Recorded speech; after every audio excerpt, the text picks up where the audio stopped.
അമ്പി ഒരു മാധ്യമ പ്രവർത്തക എന്നതിലുപരി വാളയാറിൽ അട്ടപ്പള്ളത്തെ ആൾക്കൂട്ട കൊലപാതകത്തിൽ ആ സമയത്ത് ഇടപെടുകയും അതിൽ വളരെ സജീവമായി അതിൻ്റെ നിയമ പോരാട്ടങ്ങളും അതുപോലെ തന്നെ മറ്റ് പോരാട്ടങ്ങളിലൊക്കെ ഇടപെട്ട ഒരാളാണ്. പക്ഷേ നിർഭാഗ്യവശാൽ കഴിഞ്ഞ ദിവസം നാം കേട്ടൊരു വാർത്ത, ഈ കേസിൽ ഉൾപ്പെട്ടിരുന്ന മുഴുവൻ പ്രതികൾ ഒരാൾ ഒഴിച്ച് ബാക്കി എല്ലാ പ്രതികൾക്കും ജാമ്യം ലഭിച്ചു എന്നുള്ളതാണ്. ഡിസംബർ 17-ാം തീയതി 2025 രാംനാരായൺ ബാഗൽ കൊല്ലപ്പെടുന്നത്. എന്നാൽ അതിനു മുന്നേ, അതായത് ഏപ്രിൽ 17-ാം തീയതി മംഗലാപുരത്ത് ഇതേപോലെ ഒരു മലയാളിയായ അഷ്റഫ് കൊല്ലപ്പെട്ടിരുന്നു. ആൾക്കൂട്ട കൊലപാതകം തന്നെയായിരുന്നു. അദ്ദേഹത്തിൻ്റെ സഹോദരൻ അംബികയുടെ ഈ ടീമിൽ ആക്ഷൻ കൗൺസിലിൻ്റെ ഭാഗവുമാണ്. ഇത്രയൊക്കെ ഉണ്ടായിട്ടും എന്തുകൊണ്ടാണ് ആ പ്രതികൾ ഇപ്പോഴും, മംഗലാപുരം കേസിലെ പല പ്രതികളും ഇപ്പോഴും ജയിലിൽ തന്നെയാണ്? എന്നാൽ ഇപ്പോൾ നമുക്കറിയാം ഏകദേശം 20, 25, 40 ദിവസത്തിനുള്ളിൽ അവർക്ക് ജാമ്യം ലഭിച്ച് കേരളത്തിലെ പ്രതികൾ പുറത്തു വന്നിരിക്കുകയാണ്. എന്താണ് കോടതിയിൽ സംഭവിച്ചത്? ഇത് വളരെ നിർഭാഗ്യകരമായിട്ടുള്ളൊരു കാര്യമാണ്. സർക്കാരിൻ്റെ ഭാഗത്ത് നടന്നിട്ടുള്ള കടുത്ത അനാസ്ഥ എന്നല്ലാതെ ഇതിനെ മറ്റൊരു രീതിയിൽ നമുക്ക് പറയാൻ കഴിയില്ല. കാരണം കേരളത്തിൽ ഈ തഹസിൻ പൂനെവാല നിയമപ്രകാരം BNS 103(2) പ്രകാരം എടുക്കുന്ന രജിസ്റ്റർ ചെയ്യപ്പെടുന്ന ആദ്യത്തെ കേസാണ്. എന്നുവെച്ചാൽ ആൾക്കൂട്ട കൊലയുടെ ഭാഗമായിട്ട് അങ്ങനത്തെ ഒരു കേസ് ആദ്യമായിട്ടാണ് കേരളത്തിൽ ഈ രീതിയിൽ ഈ ഒരു വകുപ്പ് പ്രകാരം രജിസ്റ്റർ ചെയ്യപ്പെടുന്നത്. അത്തരമൊരു കേസ് ആയിട്ട് പോലും ഈ ഒരു കേസിനെ വേണ്ട രീതിയിൽ അതിൻ്റെ ഒരു അതിനെ ഗൗരവത്തിലെടുക്കാതെ വളരെ അനാസ്ഥയോട് കൂടിയിട്ട് സർക്കാർ ഇതിനെ ഇടപെട്ടു എന്നുള്ളതാണ്. നമുക്കറിയാം ഈ കേസ് സ്വാഭാവികമായിട്ടും എത്തപ്പെട്ടുള്ളത് SC/ST ആക്റ്റും SC/ST അട്രോസിറ്റീസ് ആക്റ്റും ഈ 103(2) വകുപ്പും, ഈ 2 വകുപ്പുകളും ചുമത്തപ്പെട്ടുള്ളൊരു കേസാണിത്. സ്വാഭാവികമായിട്ട് ഈ കേസ് എത്തപ്പെട്ടുള്ളത് മണ്ണാർക്കാട്ടെ SC/ST കോടതിയിലാണ്, സ്പെഷ്യൽ കോടതിയിലാണ്. ഈ SC/ST കോടതിയാണല്ലേ? SC/ST കോടതി, സ്പെഷ്യൽ SC/ST കോടതിയാണ് മണ്ണാർക്കാട്. ജില്ലയിലെ ഉള്ള SC/ST കോടതിയാണ്. അവിടെ ഇപ്പോൾ മനസ്സിലാക്കാൻ കഴിഞ്ഞത്, എന്തുകൊണ്ട് ജാമ്യം കിട്ടി എന്ന് അന്വേഷിച്ചപ്പോൾ മനസ്സിലാക്കാൻ കഴിഞ്ഞത്, കഴിഞ്ഞ ജൂലൈ മുതൽ അവിടെ ഒരു സ്പെഷ്യൽ പബ്ലിക് പ്രോസിക്യൂട്ടർ ഇല്ല എന്നുള്ളതാണ്. കഴിഞ്ഞ ജൂലൈയോട് കൂടിയിട്ട് അവിടെ ഉണ്ടായിരുന്ന പ്രോസിക്യൂട്ടറുടെ കാലാവധി കഴിഞ്ഞിട്ട് ഇതുവരെയും ഒരു നിയമനം നടത്തിയിട്ടില്ല. മാത്രമല്ല ഈ കേസിലൊക്കെ ഇത്തരം വളരെ പ്രമാദമായിട്ട് ഒരുപാട് കേസുകൾ അവിടെ നടന്നുകൊണ്ടിരിക്കുന്നുണ്ട്. അപ്പോൾ അത്തരം കേസുകളിലൊക്കെ വല്ലപ്പോഴും ഓൺലൈനിൽ വന്നു പോകുന്ന വളരെ ജൂനിയർ ആയിട്ടുള്ള ചില ആൾക്കാരൊക്കെ പബ്ലിക് പ്രോസിക്യൂട്ടർ എന്നുള്ള നിലയ്ക്ക് പാർട്ടി അനുഭാവികളായിട്ട്, ഭരണ അനുഭാവികളായിട്ടുള്ള ചില ആൾക്കാർ താൽക്കാലികമായിട്ട് പബ്ലിക് പ്രോസിക്യൂട്ടർ എന്നുള്ള രീതിയിൽ ഓൺലൈനിൽ വന്ന് ഹാജരാവുക, അങ്ങനെയൊക്കെയാണ് നടന്നുകൊണ്ടിരിക്കുന്നത് എന്നുള്ളതാണ്. വളരെ എന്താ പറയുക, ഒരു ശക്തമായിട്ടുള്ള പ്രതിഷേധം ഈ കാര്യത്തിൽ ആക്ഷൻ കൗൺസിലിൻ്റെ ഭാഗത്തുനിന്ന് നടക്കുന്നുണ്ട്. അതുപോലെ രാംനാരായൺ ബാഗലിൻ്റെ സഹോദരൻ ഇപ്പോൾ നമുക്കറിയാം പാലക്കാട് കലക്ടറേറ്റിന് മുന്നിൽ സത്യാഗ്രഹ സമരം തുടങ്ങിയിട്ടുണ്ട്. ഈ മണ്ണാർക്കാട് കോടതി എനിക്ക് തോന്നുന്നത് കേരളത്തിൽ ഏറ്റവും കൂടുതൽ SC/ST ആക്ട് പ്രകാരം വരുന്ന ധാരാളം കേസുകൾ വരുന്ന സ്ഥലമാണ്. തീർച്ചയായിട്ടും മധുവിൻ്റെ കേസ്, അട്ടപ്പാടി കേന്ദ്രീകരിച്ചിട്ട് വരുന്ന കേസുകളൊക്കെ ഈ മണ്ണാർക്കാട് കോടതിയുടെ പരിധിയിൽ വരുന്നതാണ്. അതായത് അങ്ങനെ ഒരു കോടതിയിലാണ് ദീർഘകാലമായിട്ട് പ്രോസിക്യൂട്ടർ ഇല്ല എന്ന് പറയുന്നത് ഒരു സർക്കാരിന്റെ ഭാഗത്തുണ്ടായിട്ടുള്ള അനാസ്ഥയാണ്. പ്രത്യേകിച്ച് ഈ കേസിൽ, ഇത്തരം ഒരു കേസിൽ ഒരു ഇതര സംസ്ഥാന തൊഴിലാളി നമ്മുടെ നാട്ടിൽ വന്ന് ജോലി ചെയ്യാൻ വേണ്ടിയിട്ടുള്ള ശ്രമം നടത്തി. നമുക്ക് ഏറ്റവും വലിയ തമാശ തോന്നുക ആ ഒരു ഇവർക്ക് ജാമ്യം കൊടുത്തിട്ടുള്ള അതിൽ ജാമ്യം ഉത്തരവിൽ പറഞ്ഞിട്ടുള്ളൊരു തമാശ ശരിക്കും അങ്ങനെ തന്നെ പറയേണ്ടി വരുന്നു. കാരണം ഈ 4 ദിവസമേ ആയിട്ടുള്ള ഒരു രാംനാരായൺ ബാഗൽ പാലക്കാട് അല്ലെങ്കിൽ ഈ വാളയാർ അട്ടപ്പള്ളത്ത് എത്തിയിട്ട്, അതുകൊണ്ട് പ്രതികൾക്ക് ഇദ്ദേഹത്തിൻ്റെ ജാതി അറിയില്ലായിരുന്നു. അതുകൊണ്ട് ഇതിൽ ഈ ജാതി SC/ST അട്രോസിറ്റീസ് ആക്ട് ഉൾപ്പെടുത്താൻ കഴിയില്ല, അതുകൊണ്ടാണ് ജാമ്യം കൊടുക്കണമെന്ന് വളരെ വളരെ സിമ്പിളായിട്ട് പറയുകയാണ് ചെയ്തിട്ടുള്ളത്. അതായത് ഒരു SC/ST കോടതി, ഇതുപോലെയുള്ള ഒരു കോടതിയിൽ ജഡ്ജി ആയിട്ടിരിക്കുമ്പോൾ സാധാരണഗതിയിൽ ഉണ്ടായിരിക്കേണ്ടുന്ന ഒരു വിവേചന ബുദ്ധി ഈ വിധി പുറപ്പെടുവിക്കുന്ന ന്യായാധിപന്മാർക്ക് ഇല്ലാതെ പോകുന്നു എന്നുള്ളൊരു പ്രശ്നം കൂടി ഇതിന്റെ ഭാഗത്തുണ്ടെന്ന് തോന്നുന്നു. തീർച്ചയായിട്ടും ഈ കേസിന്റെ മറ്റവസ്ഥ ഇപ്പം എന്താണ്? അതായത് സർക്കാർ 30 ലക്ഷം രൂപ പ്രഖ്യാപിച്ചിരുന്നു, അതിന്റെ കാര്യങ്ങൾ എന്തായി? അതും ഈ രീതിയിൽ നമുക്ക് പറയേണ്ടി വരും. കാരണം ഇപ്പോൾ ഈ കഴിഞ്ഞ ദിവസം കളക്ടർ ആയിട്ട് ബന്ധപ്പെട്ട സമയത്ത് എന്തുകൊണ്ട് ഇത് കൊടുക്കുന്നില്ല? കാരണം അവർ പിന്നെ ആവശ്യപ്പെട്ടിട്ടുള്ള രേഖകളൊക്കെ, ഇവരുടെ അക്കൗണ്ട് ഡീറ്റെയിൽസ് മറ്റു കാര്യങ്ങളൊക്കെ ആവശ്യപ്പെട്ടിട്ടുണ്ടായിരുന്നു. അത്തരം കാര്യങ്ങളെല്ലാം പിന്നെ സമർപ്പിച്ചിട്ടുണ്ട് എന്നാണ് അദ്ദേഹത്തിൻ്റെ സഹോദരനായിട്ടുള്ള പിന്നെ ശശികാന്ത് ബാഗൽ പറഞ്ഞത്. പിന്നെയും എന്തുകൊണ്ട് നടക്കുന്നില്ല എന്ന് അന്വേഷിച്ചപ്പോൾ അവിടെ നിന്നിട്ട് അറിയാൻ കഴിഞ്ഞിട്ടുള്ളൊരു കാര്യം, ഈ SC/ST പിന്നെ സർട്ടിഫിക്കറ്റ് അവർ ഹാജരാക്കിയിട്ടില്ല എന്നുള്ളതാണ്. നമുക്കറിയാം സർക്കാരിന്റെ ഭാഗമായിട്ടാണോ അവർക്ക് പൈസ അതിന്റെ ആവശ്യമുണ്ടോ യഥാർത്ഥത്തിൽ? അല്ല, SC/ST അട്രോസിറ്റീസ് ആക്ട് പ്രകാരമുള്ള നഷ്ടപരിഹാരം അല്ലെങ്കിൽ അതിൻ്റെ സഹായ ധനം അത് പിന്നീട് പ്രഖ്യാപിക്കേണ്ട ഒരു കാര്യമാണ്. ഇപ്പോൾ സർക്കാർ പ്രഖ്യാപിച്ചിട്ടുള്ളത് അന്ന് പിന്നെ വലിയ തോതിലുള്ള ഇടപെടലുകളുടെ ഭാഗമായിട്ട് സർക്കാർ അടിയന്തരമായിട്ട് പ്രഖ്യാപിച്ചാണ് 30 ലക്ഷം രൂപ, കുടുംബത്തിനുള്ള 30 ലക്ഷം രൂപ. അതിന് SC/ST സർട്ടിഫിക്കറ്റിന്റെ ആവശ്യമില്ല. സർക്കാർ എന്നോ കൊടുക്കേണ്ടതാണ്, സർട്ടിഫിക്കറ്റ് മാത്രമാണ് അവിടെ ആവശ്യമുള്ളൂ. അത് എന്നോ കൊടുക്കേണ്ടതാണ്. ഈ പൈസ എന്നോ കൊടുക്കേണ്ട. കാരണം ആ കുടുംബത്തിന്റെ ഏക വരുമാന മാർഗമായിരുന്നു. അവർ വളരെ ഇപ്പോൾ ഈ ഭർത്താവ് കൊല ചെയ്യപ്പെട്ടതോട് കൂടിയിട്ട് അവർ മാനസികമായിട്ടും ശാരീരികമായിട്ടൊക്കെ തളർന്ന് കിടപ്പാണ് അദ്ദേഹത്തിൻ്റെ ഭാര്യ എന്നുള്ളതാണ് കഴിഞ്ഞ ദിവസം അറിയാൻ കഴിഞ്ഞത്.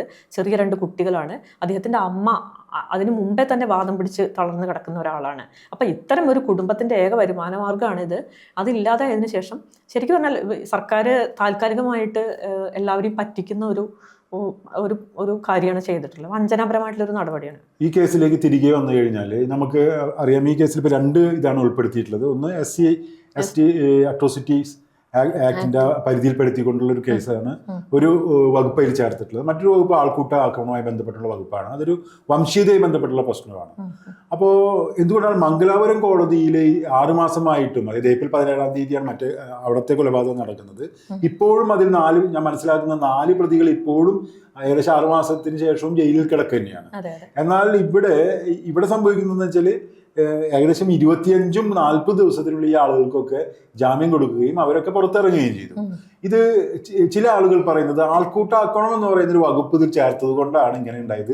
ഇത് ചേർത്തില്ലായിരുന്നുവെങ്കിൽ ഒരു കുഴപ്പവും ഇല്ലെന്നാണ് ചില ആളുകൾ വാദിക്കുന്നതായിട്ട് സോഷ്യൽ മീഡിയയിൽ ധാരാളം ഇപ്പോൾ കാണുന്നുണ്ട്. എന്താണ് അതിനെക്കുറിച്ച് തോന്നുന്നത്? അത് ഒരുതരം വിവരമില്ലായ്മ എന്ന് മാത്രമേ അതിന് പറയാൻ കഴിയുള്ളൂ. കാരണം നമുക്കറിയാം, മംഗലാപുരത്ത് അഷ്റഫ് കൊല ചെയ്യപ്പെട്ടിട്ട് ആ പ്രതികൾ ഇപ്പോഴും ഇത്രയും മാസങ്ങൾ ഏപ്രിൽ 17 2005 ഏപ്രിൽ 17 നടന്നിട്ടുള്ള കൊലപാതകത്തിന്റെ ഭാഗമായിട്ട് അറസ്റ്റ് ചെയ്ത് ജയിലിൽ കിടക്കുന്ന ആൾക്കാർ ഇത്രയും മാസങ്ങളായിട്ടും അവിടെ തന്നെ കിടക്കുകയാണ്. പക്ഷേ ഇവിടെ ഇപ്പോൾ 43 ദിവസമാണ് ഏറ്റവും കൂടുതൽ ദിവസം ഇവിടുത്തെ ഈ രാംനാരായണ ഏറ്റവും കൂടുതൽ ദിവസം 43 ദിവസമാണ് ഒരു പ്രതി കിടന്നിട്ടുള്ളത്. നമുക്കറിയാം 1 മുതൽ 9 പേരെ ആണ് പിന്നെ അറസ്റ്റ് ചെയ്തിട്ടുള്ളത്. അതിലിപ്പോൾ 6ാം പ്രതിയുടെ മാത്രമാണ് ജാമ്യം ഇപ്പോൾ നൽകപ്പെടാതിരുന്നിട്ടുള്ളത്. ബാക്കിയുള്ള എല്ലാവരും 8 പേരും പുറത്തിറങ്ങി. ഈ ഒരാളുടെ ജാമ്യം എന്ന് പറയുന്നത് തന്നെ നമുക്കറിയാം, അത് പിന്നെ ഹൈക്കോടതിയിൽ പോയതുകൊണ്ട് മാത്രം അവിടെ കിടക്കുകയാണ്. വാസ്തവത്തിൽ ഈ നിയമം അനുസരിച്ചിട്ട് ഒരു നിലയ്ക്കും ഇവരെ പുറത്തുവിടാൻ പാടില്ലാത്തതാണ്. ശരിക്കും പറഞ്ഞാൽ നിയമത്തെ ദുരുപയോഗം ചെയ്യുകയാണ് ശരിക്കും കോടതി ചെയ്തിട്ടുള്ളത്. നമുക്ക് ഒരു നിലയ്ക്കും അംഗീകരിക്കാൻ കഴിയില്ല. ഞാൻ വേറൊരു കാര്യം ചോദിക്കട്ടെ, അതായത് തഹസിൽ പുനവാല കേസ് എന്ന് പറയുന്നത് ഇതിനെ ആൾക്കൂട്ട ആക്രമണമായി തിരിച്ചറിയുക മാത്രമല്ല, ഞാൻ മനസ്സിലാക്കുന്ന അനുസരിച്ച് തഹസിൽ പുനവാല കേസ് എന്ന് പറയുന്നത് ഗൈഡ് ലൈൻ എന്ന് പറയുന്നത് പ്രത്യേക കോടതി വേണം, ഫാസ്റ്റ് ട്രാക്ക് കോടതി രൂപീകരിക്കണം, അത് പ്രഖ്യാപിക്കണം, പ്രത്യേക അന്വേഷണ സംഘം രൂപീകരിക്കണം, അതിൽ SP-യിൽ കുറയാത്ത ഒരാളായിരിക്കണം അന്വേഷണം നടത്തേണ്ടത്. ഈ കേസ് ഇങ്ങനെയൊക്കെ അന്വേഷിച്ചിട്ടുണ്ടോ? ഇപ്പോ ഈ കേസിൽ ഇപ്പോ ആ വകുപ്പ് ഉൾപ്പെടുത്തി, അത് എല്ലാവർക്കും അറിയാവുന്ന കാര്യമാണ്. വലിയ ഫൈറ്റിന് ശേഷമാണ് വാസ്തവത്തിൽ ഒരു കൂട്ടം മനുഷ്യരുടെ വലിയ പോരാട്ടത്തിന് ശേഷമാണ് ആ വകുപ്പ് SC/ST വകുപ്പ് ഉൾപ്പെടുത്തിയത്. പക്ഷേ ഇത് നടക്കുന്നുണ്ട്. മറ്റേ സ്പെഷ്യൽ ഇൻവെസ്റ്റിഗേഷൻ ടീമിനെ SP ആണ്, അതിന്റെ SP ആണ് പാലക്കാടുള്ള ഗോപകുമാർ എന്ന് പറയുന്ന കോടതി ശരിക്കും SC/ST കോടതിയിൽ പോയതുകൊണ്ട് അത് വരുന്നില്ല. ഞാൻ ചോദിക്കുന്നത് സ്പെഷ്യൽ കോടതി വന്നിട്ടില്ല. ഗൈഡ് ലൈൻ പ്രകാരം നമ്മളൊരു കേസ് എടുത്തു കഴിഞ്ഞാൽ പ്രത്യേക കോടതി രൂപീകരിക്കണം. അത് ഒരു പ്രത്യേക കോടതിയിലാണ് വിചാരണ നടക്കേണ്ടത്. മാത്രമല്ല അതിലൊരു പർട്ടിക്കുലർ ആയിട്ടുള്ള ഒരു എമൗണ്ട് ഈ പറയുന്ന 30 ലക്ഷം രൂപ സർക്കാർ പ്രഖ്യാപിക്കുന്നതല്ല, മറിച്ച് ആ വകുപ്പ് പ്രകാരം നൽകേണ്ടുന്ന ഒരു തുകയുണ്ട്. അത് സെറ്റിൽ ചെയ്യേണ്ടത് അവർ. ഇത്തരം കാര്യങ്ങളൊക്കെ നീങ്ങിയിട്ടുണ്ടോ? ഇല്ല, അത്തരം ഇതില് പ്രധാനമായിട്ടുള്ളൊരു പ്രശ്നം എന്ന് പറയുന്നത് ഇത് SC/ST കോടതിയിലേക്കാണ് മാറ്റപ്പെട്ടത്. ഇപ്പോൾ ഫാസ്റ്റ് ട്രാക്ക് കോടതിയിലേക്ക് പോവാതെ ഇദ്ദേഹം SC/STയിൽ ഉൾപ്പെടുന്നു എന്നുള്ളതുകൊണ്ട് SC/ST അട്രോസിറ്റീസ് ആക്ട് പ്രകാരം സ്വാഭാവികമായിട്ടും മണ്ണാർക്കാട് കോടതിയിലേക്ക് പോവുകയാണ് ചെയ്തത്. അപ്പോൾ ഇത് പിന്നെ ഫാസ്റ്റ് ട്രാക്ക് കോടതിയിലേക്ക് ഈ കേസ് പിന്നെ മാറ്റപ്പെട്ടിട്ടില്ല എന്നുള്ളത് ഒരു വകുപ്പ് അതിൽ എഴുതി ചേർത്തു എന്നല്ലാതെ ആ ഗൈഡ് ലൈൻ പ്രകാരം നടക്കേണ്ടുന്ന പ്രത്യേക കോടതിയോ അതിനനുസരിച്ചുള്ള അന്വേഷണമോ അന്വേഷണ ഉദ്യോഗസ്ഥനെ നിയമിച്ചു. അത് SP റാങ്കിലുള്ള ആളാണ്, ക്രൈംബ്രാഞ്ച് SP ആയിട്ടുള്ള. മാനദണ്ഡങ്ങളൊന്നും പാലിച്ചിട്ടില്ല. ബാക്കിയുള്ള കാര്യങ്ങൾ നീങ്ങിയിട്ടില്ല. അപ്പൊ യഥാർത്ഥത്തിൽ ആൾക്കൂട്ടാക്രമണവുമായി ബന്ധപ്പെട്ടുള്ള ഒരു മാനദണ്ഡവും കോടതി സ്വീകരിക്കേണ്ടെന്ന ഒരു മാനദണ്ഡവും ഈ കേസിൽ ഉണ്ടായിട്ടില്ല അല്ലേ? അപ്പൊ ശരിക്കും അങ്ങനെയാണെങ്കിൽ ഇത് പിന്നെ വിട്ടയക്കാൻ കഴിയില്ല. കാരണം ഈ പ്രതികളൊന്നും മംഗലാപുരം കേസിൽ ഇപ്പോഴും പ്രതികൾ ജയിലിൽ കിടക്കുമ്പോൾ ഇവിടെ 23-25 ദിവസം കഴിയുമ്പോഴേക്കും സാധാരണ പെറ്റി കേസ് കിടക്കുന്ന ആളുകൾക്ക് പോലും ഇത്തിരി വേഗത്തിൽ കിട്ടും. അതിൽ മറ്റൊരു കാര്യം കൂടി ഉണ്ട്, വളരെ പ്രധാനപ്പെട്ട ഒരു കാര്യമുണ്ട്. നമുക്കറിയാം ഇപ്പോൾ അഷ്റഫിന്റെ കേസിൽ എന്താ വെച്ചാൽ തെളിവുകൾ അവിടെ ഈ കൊല ചെയ്തിട്ടുള്ള ആൾക്കാർ മാത്രമാണ് അതിന് തെളിവുകളായിട്ടുള്ളത്. ആ കൊലക്കൂട്ടത്തിലുള്ള പലരുമാണ് തെളിവുകളൊക്കെ ഉള്ളത്. നേരിട്ട് ഈ വിറ്റ്നസ് വലിയ പിന്നെ പ്രയാസം നേരിട്ടിട്ടുണ്ട് തെളിവുകൾ ശേഖരിക്കാൻ. നേരെ മറിച്ച് നമുക്കറിയാം ഈ അട്ടപ്പള്ളത്തെ കേസിൽ രാംനാരായൺ കൊലപാതകത്തില് ധാരാളം തെളിവുകളുണ്ട്, ഐ വിറ്റ്നസ് ഉണ്ട്. അവർ കൃത്യമായിട്ട് മൊഴി കൊടുത്തിട്ടുണ്ട്, ഐ വിറ്റ്നസ് ഉണ്ട്. പിന്നെ അതുപോലെ ധാരാളം വീഡിയോ ക്ലിപ്പുകളുണ്ട്, പിന്നെ നേരിട്ടുള്ള സാക്ഷി മൊഴികളുണ്ട്. അപ്പോൾ എല്ലാ നിലയ്ക്കും ഈ വളരെ കരുതലോട് കൂടിയിട്ട്, അല്ലെങ്കിൽ ഈ പ്രതികളെ ഒരിക്കലും പുറത്തു വിടാതെ എല്ലാ പ്രതികളെയും ഇത്രയും ദിവസം പ്രതികൾ അറസ്റ്റ് ചെയ്യപ്പെട്ടില്ല, മുഴുവൻ പ്രതികൾ അറസ്റ്റ് ചെയ്യപ്പെട്ടില്ല എന്നുള്ളത് തന്നെ വളരെ സങ്കടകരമായിട്ടുള്ള ഒരു കാര്യമാണ്. മാത്രമല്ല ഇത് നടന്നുകൊണ്ടിരിക്കുന്ന ഇടയ്ക്ക് തന്നെ പിന്നെ ഈ പിടിക്കപ്പെട്ട പ്രതികളെ പോലും വിട്ടയക്കുന്ന ഒരു അനാസ്ഥ എന്ന് പറയുന്നത്. മധുവിന്റെ കേസിലൊക്കെ നമുക്ക് നോക്കിക്കാണാം, നമ്മളുടെ കേരളീയ മനസാക്ഷി വളരെയേറെ അതിനോട് പ്രതികരിക്കുകയും വലിയ തോതിലുള്ള പ്രതികരണങ്ങൾ ഉണ്ടാവുകയും എന്ന് എനിക്ക് തോന്നുന്നത്. ഒരർത്ഥത്തിൽ അർഹിക്കുന്ന തരത്തിൽ തന്നെ അത് കൈകാര്യം ചെയ്യാനായിട്ട് സർക്കാരും പിന്നീട് തയ്യാറായത്. അതിന്റെ അവസ്ഥ എന്താണെന്ന് നമുക്ക് പരിശോധിക്കേണ്ടി വരുമെങ്കിൽ പോലും ആ സമയത്ത് ആ രീതിയിൽ പരിഗണിക്കാനൊക്കെ തയ്യാറായിരുന്നു. പക്ഷെ എനിക്ക് ഈ കേസിൽ ആ സമയത്തുണ്ടായിട്ടുള്ള ഒരു പ്രശ്നങ്ങളിൽ നിന്ന് ഊരാൻ വേണ്ടി സർക്കാർ ഒരു വെറുതെ അതിങ്ങനെ എഴുതി ചേർക്കാൻ മാത്രമേ ചെയ്തുള്ളൂ. ഒരുപക്ഷെ കോടതിക്ക് അതിനെക്കുറിച്ച് ഇത് എഴുതി ചേർക്കാൻ വെറുതെ ഒരു വകുപ്പ് എഴുതി ചേർത്തുകൊണ്ടായില്ലല്ലോ. ആ വകുപ്പ് എന്താണോ, അതിൻ്റെ അന്തസ്സത്ത് എന്താണോ, അതെന്താണ് നിർദ്ദേശിക്കുന്നത്, അതിൻ്റെ വകുപ്പുകൾ എന്താണ്, അതിൻ്റെ നിബന്ധനകൾ എന്താണ്, ഗൈഡ് ലൈനിൽ എന്തൊക്കെയാണ് പറയുന്നത് തുടങ്ങിയ കാര്യങ്ങളുടെ അടിസ്ഥാനത്തിലാണ് ചെയ്യേണ്ടത്. അതോടൊപ്പം ഇതൊരു വംശീയതയെ ബന്ധപ്പെട്ടുള്ളൊരു പ്രശ്നമാണ്. ഇപ്പോൾ ഒരാള് 4 ദിവസമായോ വന്നത് 3-ാമത്തെ ദിവസമാണോ, ഇതല്ല പ്രശ്നം. പലപ്പോഴും നമ്മളിപ്പോൾ ഇന്ത്യയിൽ ഇപ്പോൾ ആൾക്കൂട്ട കൊലപാതകം എന്ന് പറയുന്ന ആദ്യമായിട്ടൊരു കൊലപാതകമല്ല, മറിച്ച് ആൾക്കൂട്ട കൊലപാതകം എന്ന് പറയുന്ന ഒരു നിർവചനത്തിലേക്ക് അത് വരുന്നത് വംശീയതയുടെ അടിസ്ഥാനത്തിലാണ്. അതായത് ഒരാള് ഒരു പ്രത്യേക രീതിയിൽ മുൻവിധി, ജാതി, മതം, പ്രദേശം, ഭാഷ തുടങ്ങിയ ഒരു വംശീയമായി ഇതിനെ മനസ്സിലാക്കുകയും ഒരാൾ ആദ്യമായി കാണുമ്പോൾ അയാൾ നമ്മുടെ ഭാഷക്കാരനെന്ന് മനസ്സിലാക്കാൻ ഒരു പ്രയാസമില്ല, കാരണം അയാൾക്ക് മലയാളം അറിയില്ലല്ലോ. അല്ല, ഈ കേസിൽ വളരെ വ്യക്തമല്ലേ, വളരെ ഈ കേസിന്റെ പ്രശ്നം തന്നെ അതാണ്. കാരണം ഈ മനുഷ്യനെ കാണുമ്പോൾ തന്നെ അയാളെ ബംഗ്ലാദേശി വെച്ചാൽ മുസ്ലിം, ഒന്ന് നമ്മുടെ രാജ്യത്തുള്ള ആളല്ല, പുറം രാജ്യത്തുള്ള ആള്, മാത്രമല്ല ബംഗ്ലാദേശി. അപ്പൊ ബംഗ്ലാദേശി ആയിട്ടുള്ള ഒരു മുസ്ലിം എന്നുള്ള നിലയ്ക്കാണ് കൊല്ലണത്. അപ്പൊ അതൊക്കെ തെളിവുകളാണ്, അതൊക്കെ വളരെ കൃത്യമായിട്ട് തെളിവുകൾ അതൊക്കെ അതിൽ പറയുന്നുണ്ട്. എന്നിട്ടും അപ്പൊ യഥാർത്ഥത്തിൽ നമ്മളുടെ സർക്കാർ ഒരു കീഴാളനായ ഒരാളോട്, അതുപോലെ തന്നെ ഒരു ന്യൂനപക്ഷ വിഭാഗത്തിൽപ്പെട്ട ഒരാളോട്, അദ്ദേഹം യഥാർത്ഥത്തിൽ ന്യൂനപക്ഷ വിഭാഗത്തിൽപ്പെട്ട ആളല്ല, പക്ഷെ ന്യൂനപക്ഷ വിഭാഗത്തിൽപ്പെട്ട ഒരാളാണെന്ന് കരുതിയിട്ടാണ് ആക്രമിക്കുന്നത്. അത് ഇസ്ലാമോഫോബിയയുടെ പ്രധാനപ്പെട്ട ലക്ഷണങ്ങളൊന്നാണ്. ഇസ്ലാമോഫോബിയ യഥാർത്ഥത്തിൽ എന്താണ്? അത് മുസ്ലിങ്ങൾക്കെതിരെ ഉണ്ടാകുന്ന വംശീയമായ ആക്രമണം മാത്രമല്ല, മുസ്ലിങ്ങളാണെന്ന് കരുതുന്ന ആളുകൾക്കെതിരെയുള്ള ആക്രമണം കൂടിയാണ്. അതായത് ഒരാൾ യഥാർത്ഥ മുസ്ലിം ആവണ്ട, ഒരാൾ ഇസ്ലാമോഫോബിയയുടെ ഇരയാവാൻ അയാൾ യഥാർത്ഥ മുസ്ലിം ആവേണ്ട ഒരു കാര്യമില്ല. മുസ്ലിം ആണെന്ന് തെറ്റിദ്ധരിച്ചാൽ മതി. എത്രയോ സിഖുകാർക്കാണ് പല പ്രദേശങ്ങളിലും വിദേശ രാജ്യങ്ങളിലെ മുസ്ലിങ്ങളാണെന്ന് തെറ്റിദ്ധരിച്ച് ആക്രമണം നേരിട്ടുള്ളത് ഒരുപാട് സിഖുകാരുണ്ട്. അത് ഇതില് ഇപ്പൊ ഈ കേസിൽ വരുമ്പോൾ ഇതിന്റെ ഒരു നമ്മൾ മറ്റൊരു കാര്യം കൂടി മനസ്സിലാക്കണം. നമ്മൾ കേരളം ഒരുപാട് കാര്യങ്ങളിൽ മുന്നോട്ട് പോയ ഒരു ഇടം എന്നുള്ളൊരു തെറ്റിദ്ധാരണ ഉണ്ട്.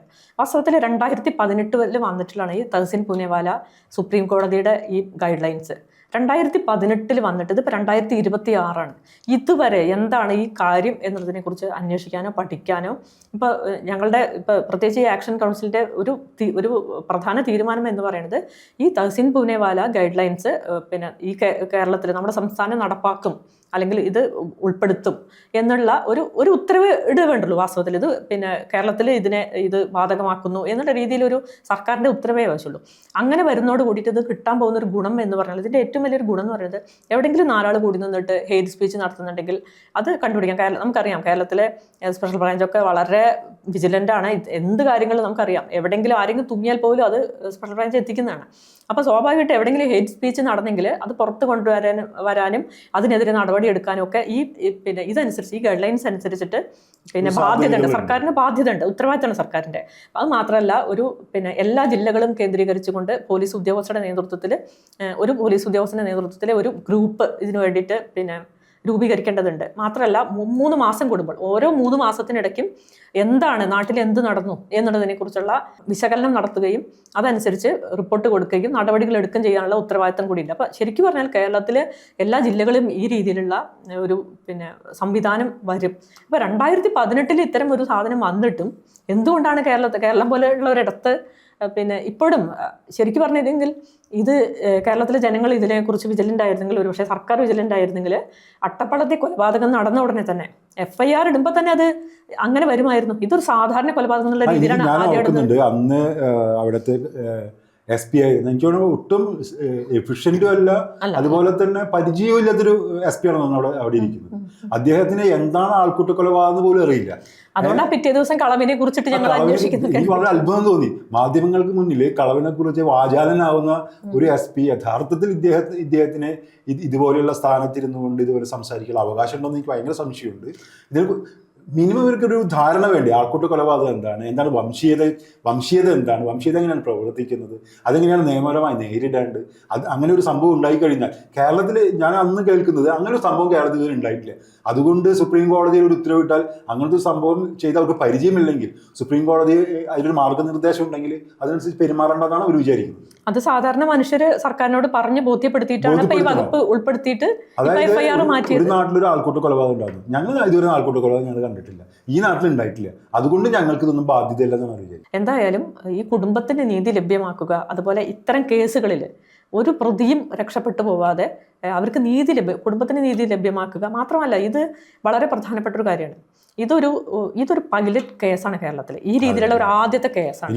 സ്വാഭാവികമായിട്ടും ഈ കേസ് മര്യാദയ്ക്കല്ല പോകുന്നതെങ്കിൽ ഇനി ഇവിടുന്ന് അങ്ങോട്ട് നടക്കുന്ന പല ഇത്തരം കേസുകളും, മോബ് ലിഞ്ചിങ് കേസുകൾ, ഈ രീതിയിലുള്ള വംശീയ കൊലകൾ, അതനുസരിച്ചുള്ള കേസുകൾ, അപ്പോൾ അതൊക്കെ വളരെ പിന്നെ മുന്നോട്ട് പോക്കിന് അല്ലെങ്കിൽ അതൊക്കെ എല്ലാത്തിനെയും തുടർന്ന് വരാൻ പോകുന്ന എല്ലാ കേസുകളെയും നെഗറ്റീവായിട്ട് ബാധിക്കും. നമുക്ക് മനസ്സിലാക്കാവുന്ന ഒരു കാര്യം, ഇപ്പോൾ ദക്ഷിണേന്ത്യയിലെ രണ്ടാമത്തെ ഈ രീതിയിൽ രജിസ്റ്റർ ചെയ്യപ്പെട്ടുള്ള രണ്ടാമത്തെ കേസാണ്. ആദ്യത്തെ കേസ് അഷ്റഫിൻ നമ്മൾ നേരത്തെ പറഞ്ഞു, അതുപോലെ രണ്ടാമത്തെ കേസാണ്. ഇപ്പോൾ ഈ രണ്ടാമത്തെ കേസിൽ ഈ രീതിയിലാണ് പോകുന്നത് എങ്കിൽ ഇത് വളരെ ആശങ്കാജനകമാണ്. സർക്കാർ ഈ രീതിയിൽ മുന്നോട്ട് പോകാൻ പാടില്ല. മറ്റൊരു കാര്യം കൂടി പറയേണ്ടതുണ്ട്. കാരണം പിന്നെ മധുവിൻ്റെ കൊലപാതകം നടന്ന സമയത്ത് കേരളത്തിൻ്റെ സാംസ്കാരിക നായകരൊക്കെ ഞെട്ടുകയും വറങ്ങലിക്കുകയും ഒക്കെ ചെയ്തിട്ടുണ്ടായിരുന്നു. ഈ രാംനാരായൺ എന്ന് പറയുന്ന ഒരു ഹതഭാഗ്യൻ നമ്മുടെ നാട്ടിൽ വന്നിട്ട് കൊല ചെയ്യപ്പെട്ടപ്പോൾ ഇവിടുത്തെ സാംസ്കാരിക രംഗത്തുള്ള ആർക്കും ഇതൊരു വിഷയമല്ല, ഇവിടുത്തെ മുഖ്യധാര പൊളിറ്റിക്കൽ പാർട്ടികൾക്ക് ഇതൊരു വിഷയമല്ല. യാതൊരു വിധത്തിലുള്ള പ്രതിഷേധവും ഇത്തരം ഒരു എന്താന്ന് പറയേണ്ടത് വളരെ മോശമായിട്ടുള്ളൊരു കൊലപാതകം, ഒരു വംശീയ കൊല കേരളത്തിൽ നടന്നിട്ടും ബാധിച്ചിട്ടേ ഇല്ല. കേരളത്തിന്റെ പൊതുസമൂഹത്തെ ഇത് ബാധിച്ചിട്ടേ ഇല്ല ഈ ഒരു കൊലപാതകം. സർക്കാരും ഇത്തരം കേസുകളോട് എടുക്കേണ്ട സമീപനമല്ല എടുത്തത്. വളരെ ഒരു അഴകുഴമ്പൻ സമീപനമാണ് എടുത്തത്. ആ സമയത്ത് നമുക്കറിയാം ഒരുപാട് സമരം ചെയ്തിട്ട്, നിങ്ങളെപ്പോലുള്ള ആളുകൾ ഒരുപാട് സമരം ചെയ്തിട്ട് വേണ്ടി വന്നു. നിങ്ങൾ ആക്ഷൻ കൗൺസിലിൽ ധാരാളം ആളുകളായി പ്രവർത്തിക്കുന്നുണ്ട്. അവരൊക്കെ ഒരു സമരത്തിൻ്റെ ഭാഗമായിട്ടാണ് ഇത് കേസിനെടുക്കുന്നത്. അപ്പോൾ ആ രീതിയിൽ സർക്കാരിൻ്റെ ഭാഗത്തുനിന്നുള്ള അനാസ്ഥയുണ്ട്, പോലീസിൻ്റെ അനാസ്ഥയുണ്ട്, കോടതിയുടെ ഭാഗത്തു നിന്നുള്ള പഠിക്കായിക്കോടെ എനിക്കറിയില്ല, അത് പ്രോസിക്യൂഷൻ്റെ ഭാഗത്തുണ്ടാകുന്ന അനാസ്ഥയാണെന്ന് നമുക്കറിയില്ല. എന്തായാലും ഛത്തീസ്ഗഡ് സർക്കാർ ഞാൻ മനസ്സിലാക്കുന്നത് ഛത്തീസ്ഗഡ് സർക്കാർ ഈ നഷ്ടപരിഹാരത്തിൻ്റെ കേസിൽ പലതവണ പാലക്കാട് കളക്ടർക്ക് കത്തയച്ചിട്ടുണ്ടെന്ന് ഞാൻ മനസ്സിലാക്കി. ഇതുവരെയും കൊടുത്തതായിട്ട് നമ്മൾ അറിവില്ല. ഇതുവരെയും പൈസ കൊടുത്തിട്ടില്ല. എന്നിട്ട് പകരം അവരൊരു ന്യായം പറയാണ്, ഒരു മുട്ടുന്യായം പറയാണ്, ഞങ്ങൾക്ക് ജാതി സർട്ടിഫിക്കറ്റ് വേണോ യഥാർത്ഥത്തിൽ ഇത്തരം ഇതില് സർക്കാരിന്റെ ഭാഗത്തു നിന്നുള്ളത് വളരെ വലിയ അനാസ്ഥയാണ്. ഇതിനെതിരെ സർക്കാർ അപ്പീൽ പോയിട്ടുണ്ടോ? ഇല്ല, ഒന്നും ചെയ്തിട്ടില്ല. ഈ നിമിഷം വരെ ഒന്നും ചെയ്തിട്ടില്ല. ആക്ഷൻ കൗൺസിലും ഞങ്ങൾ തീർച്ചയായിട്ടും അത് പിന്നെ ഹൈക്കോർട്ട് പോകും. ഏത് രീതിയിൽ ഇവര് ഈ പുറത്തു പോയ പ്രതികളെ മൊത്തം തിരിച്ച് അവരുടെ ജാമ്യം റദ്ദാക്കി അവരെ അകത്താക്കുക, അതിനുശേഷം ബാക്കിയുള്ള പ്രതികളെ മുഴുവൻ പിടിക്കുക. ഈ കേസ് വൃത്തിയായിട്ട് മുന്നോട്ട് കൊണ്ടുപോകുന്നതിന് പബ്ലിക് പ്രോസിക്യൂട്ടറെ ശേഷിയുള്ള ഇത്തരം കാര്യങ്ങൾ മുന്നോട്ട് കൊണ്ടുപോകാൻ പറ്റുന്ന പബ്ലിക് പ്രോസിക്യൂട്ടറെ നിയമിക്കുക. അത്തരം കാര്യങ്ങളൊക്കെ പരിചയസമ്പന്നരായിട്ടുള്ള ഉദ്യോഗസ്ഥരെ നിയമിക്കുന്ന എനിക്ക് ചെറിയ ജൂനിയർ വക്കീൽമാർ ഇനിയും ആളുകൾ ഇതില് പ്രതികളാവുന്നല്ലോ അന്ന് പറഞ്ഞിരുന്നത്. സർക്കാർ അങ്ങനെ പറഞ്ഞിട്ടില്ല, അല്ല പോലീസ് അന്ന് അങ്ങനെ പറഞ്ഞത്. ഇനിയും പിന്നെ നിരവധി പ്രതികൾ ബാക്കി ഇല്ല, ആകെ 9 പേരെ പിടിച്ചിട്ടുള്ളൂ. 9 പേരെ പിടിച്ചിട്ടുള്ളൂ. തീർച്ചയായിട്ടും. ആവശ്യങ്ങൾ എന്താണ് സമരത്തിൽ? ഇതാണ് പ്രധാനമായിട്ട്, കുടുംബത്തിന് ഉടൻ പ്രഖ്യാപിച്ച നഷ്ടപരിഹാരം കൊടുക്കുക, പിന്നെ ഈ പ്രതികളെ മുഴുവൻ അറസ്റ്റ് ചെയ്യുക, ഇവരുടെ ജാമ്യം റദ്ദ് ചെയ്യുക. ഇത്തരം ആവശ്യങ്ങൾ ഉന്നയിച്ചുകൊണ്ടാണ് ഇപ്പോൾ അവിടെ സമരം നടന്നുകൊണ്ടിരിക്കുന്നത്. എന്തായാലും വംശീയക്കെതിരെയുള്ള വലിയൊരു പോരാട്ടമാണ്. ഒരുപക്ഷെ കേരളത്തിൽ നിയമപരമായി എങ്ങനെ വംശീയതയെ നേരിടാം എന്നതിൻ്റെ ഒരു ആദ്യ ഘട്ടമാണ്. ആ ഘട്ടത്തിൽ ആദ്യഘട്ടത്തിൽ നിങ്ങൾ വിജയിച്ചെങ്കിലും രണ്ടാം ഘട്ടത്തിൽ ഒരു പരാജയമായിരുന്നു എന്നാണ് ഞാൻ കരുതുന്നത്. ആ പരാജയം എന്ന് പറയുന്നത് ആൾക്കൂട്ട കൊലപാതകം എന്ന വകുപ്പ് അതിൽ ചേർത്തതല്ല. ആൾക്കൂട്ട കൊലപാതകം എന്നുള്ള വകുപ്പ് ചേർക്കുമ്പോൾ ചെയ്യേണ്ടതായിട്ടുള്ള നിരവധി കാര്യങ്ങളുണ്ട്. വെറുതെ ഒരു വകുപ്പ് ചേർക്കാൻ മാത്രമാണ് അവർ ചെയ്തത്. അതിനനുസരിച്ചുള്ള രീതിയിൽ സർക്കാർ ഇടപെടണമായിരുന്നു, പ്രോസിക്യൂട്ടർ വയ്ക്കേണ്ടതായിരുന്നു, പരിചയസമ്പന്നരായ പ്രോസിക്യൂട്ടർ വയ്ക്കേണ്ടതായിരുന്നു. ഒന്നും ചെയ്തിട്ടില്ല. സർക്കാർ അതിൽ വളരെ അനാസ്ഥയാണ് കാണിച്ചത്. സർക്കാരിന്റെ തികഞ്ഞ അനാസ്ഥ.